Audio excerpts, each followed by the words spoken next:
apparaît que l'Inde est le plus ancien pays producteur de diamants, où il est exploité depuis au moins 800 ans avant notre ère. Son exportation et son commerce commencent vers 400 avant Jésus-Christ. De l'Antiquité jusqu'au XVIIIe siècle, tous les diamants proviennent d'Inde. La découverte de gisements au Brésil, Diamantina, date de 1725.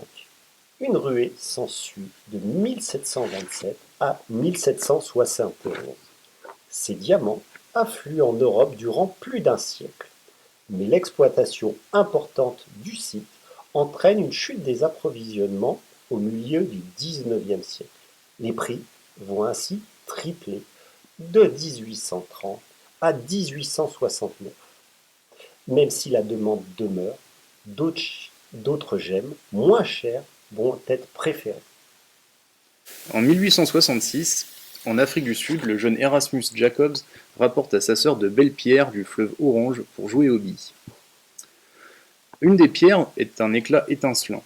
Un voisin, intéressé, lui propose de l'acheter. La famille lui donne bien volontiers.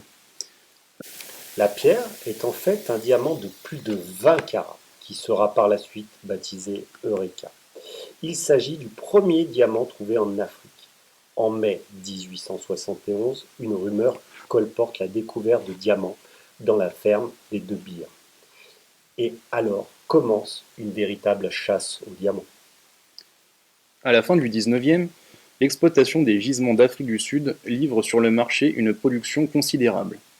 En 1880, la De Beers Mining Company Limited est fondée.